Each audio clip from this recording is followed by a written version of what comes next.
আসসালামু গাইস, আপনারা সবাই কেমন আছেন? আশা করি সবাই ভালো আছেন। আলহামদুলিল্লাহ আমিও ভালো আছি। আমি এই ব্রেড রুটি থেকে একটা নাস্তা বানিয়েছিলাম ফাস্ট ফুড আইটেমের। পাশের যে অংশটা সেটা আমি ফেলে দিইনি, এটাকে আমি ভালো করে ব্লেন্ড করে নিয়েছি। এখন এটার মাঝে আমি একটু লিকুইড দুধ দিয়ে দেবো, দিয়ে এটাকে আমি ভালো মতো মিশিয়ে নিয়ে একটা ডো তৈরি করব। হ্যাঁ, আস্তে আস্তে দুধটা দিবেন, লিকুইড দুধটা একলগে দিতে যাবেন না, মানে একলগে দিতে গেলে তাহলে আপনি এটার পানির এটা বুঝবেন না। এই জন্য একটু আস্তে আস্তে ডোটার মাঝে দুধটা দিবেন। এখানে আমি দিয়ে দেবো একটু বেকিং সোডা, বেকিং পাউডার না কিন্তু এটা, আমি একটু বেকিং সোডা দিয়ে দিলাম এখানে। আর এটা আমি আস্তে আস্তে মিশিয়ে নেব এইভাবে।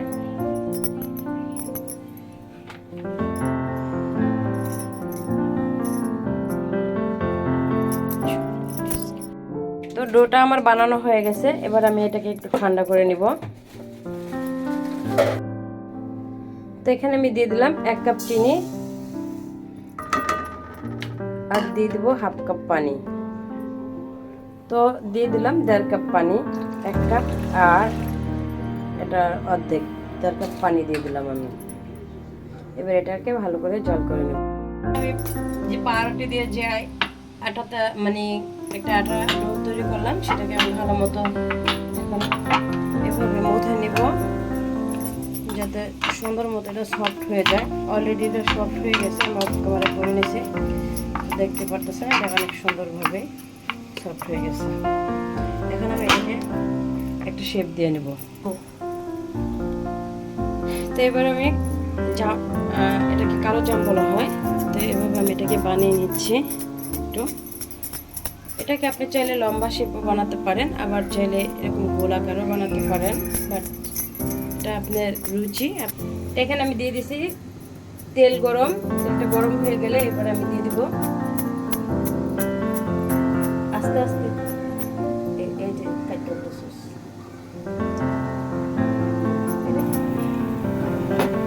তো গোলাপজাম ভাজাটা হয়ে গেছে প্রায়, একটু কালো করেই ভাজে।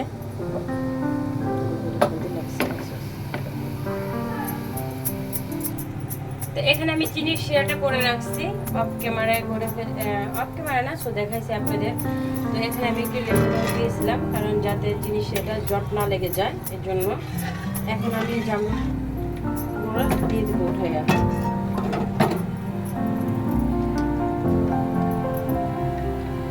খুব ভালো মতোই ভাজা হয়ে গেছে, এবার আমি গরম এটার মাঝে উঠিয়ে দিব।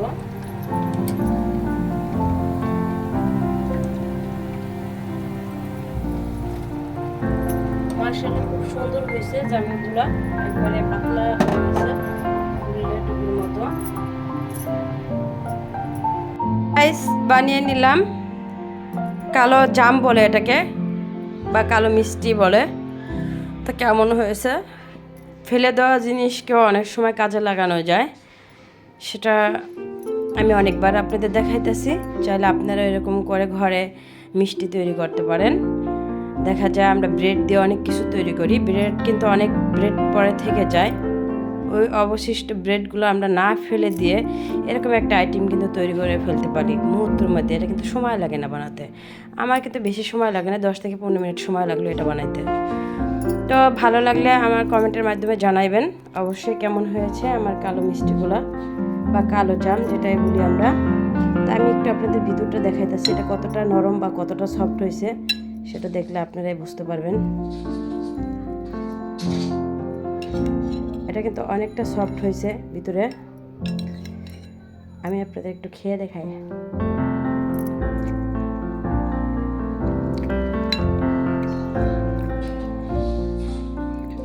অনেক মজা হয়েছে, অনেক মজা।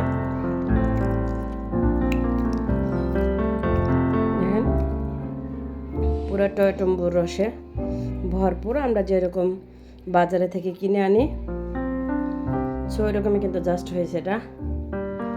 আমি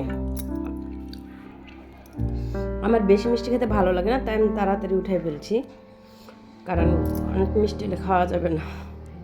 তারপর অনেক মিষ্টি এটার মাঝে শিরা ঢুকে গেছে।